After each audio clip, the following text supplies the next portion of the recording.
0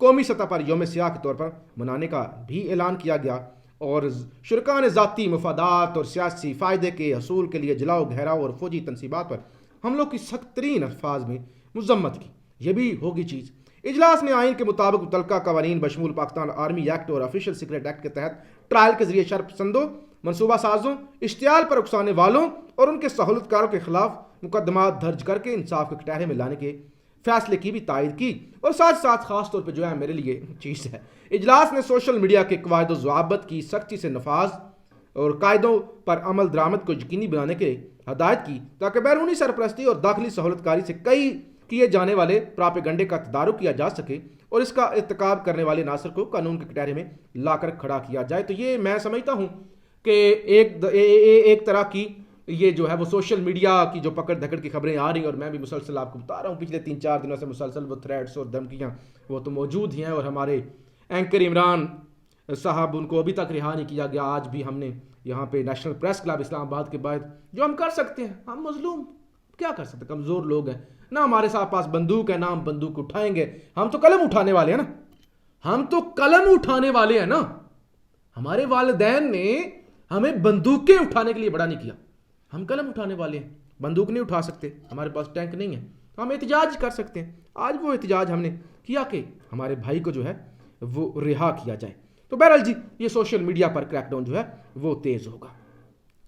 chief justice نے آج یہ جو سماعت تھی نیب قوانین کے اندر ترامیم کی، لمبی چوڑی سماعت بھی، آج دن کو بھی بات کی تھی۔ چیف جسٹس نے کہا کہ وش یو گڈ لک اور گڈ ٹو سی یو کو وہ جس طرح سے انہوں نے مذاق بنایا اور جس طرح سے اس پہ تنقید ہوئی، لیکن انہوں نے کہا کہ یہ جو نیب ترامیم ہے نا، اس میں کچھ اچھی ٹھیک بھی ترامیم ہے، کچھ غلط ہے، یعنی یہ ایک قسم کا فیصلہ ہی ہے۔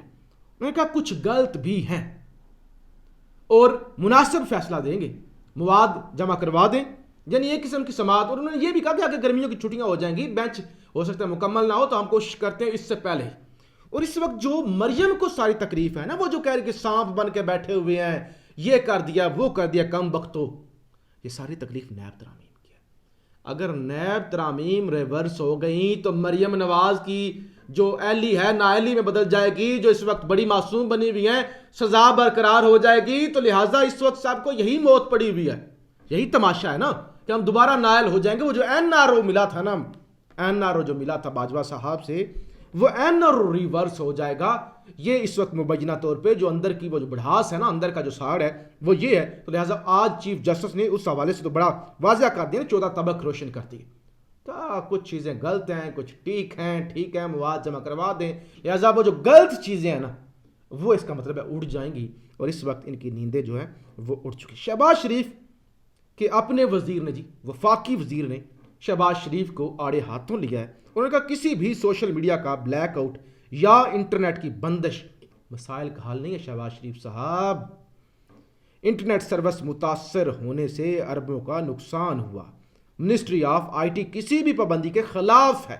انفارمیشن ٹیکنالوجی کے وفاقی وزیر امین الحق انٹرنیٹ سروس بند کرنے کی مخالفت کی۔ انہوں نے اپنا منسٹر، اپنا وفاقی وزیر کہہ رہے کہ شہباز شریف صاحب، یہ حکومت، یہ جو آپ نے کیا، آپ نے غلط کیا ہے، انٹرنیٹ بند کرنا مسئلے کا حل نہیں ہے، الٹا اس سے نقصان ہو رہا ہے۔ جناح ہاؤس کو جناح ہاؤس لاہور کے دروازے عوام کے لیے کھول دیے گئے۔ وہ جو جلایا گیا ہے نا، جو حملے ہوئے ہیں جناح ہاؤس، اور اس پہ بھی ایک جو ہے وہ تنقید ہو رہی ہے کہ جناح ہاؤس جو تھا وہ پہلے جناح ہاؤس تھا اور انہوں نے خریدا تھا قائد اعظم صاحب نے یہ گھر، اور اس کے بعد آرمی نے لے لیا اور کور کمانڈر تھا، اور جب حملہ ہوا تو اس کے بعد جناح ہاؤس کہا جا رہا ہے۔ پہلے تو کبھی جناح ہاؤس نہیں کہا گیا، پہلے تو کور کمانڈر لاہور، اور اب جناح ہاؤس۔ تو لہٰذا وہ بھی تو لہٰذا وہ عوام کو دکھانے کے لیے، بچوں کو دکھانے کے لیے کہ یہ دیکھیں حملہ ہوا ہے اس کے پر، اور یہ ہوا ہے، وہ یہ شر پسند عناصر، وہ ساری چیزوں کے کرنے کے لیے وہ آپ سمجھ رہے ہیں چیزیں جو کچھ جس طرح میرا اشارہ ہے۔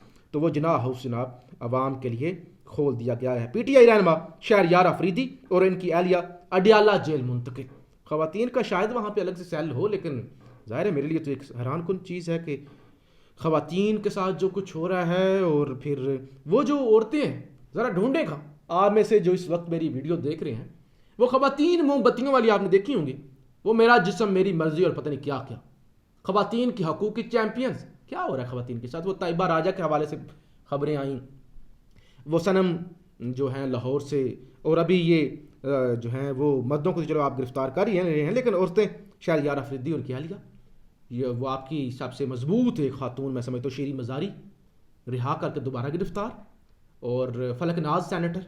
تو لہٰذا خواتین کو اس طرح سے گرفتاریاں اور گھسیٹا جا رہا ہے. لیکن وہ جو آنٹیاں ہماری ماشاءاللہ احتجاج کرتی ہیں اب کہیں پر نظر نہیں آ رہی، تو لہٰذا ان کو بھی ڈھونڈیں یا اشتہار لگا دیں کہ کہیں وہ کہاں پہ گئی ہیں.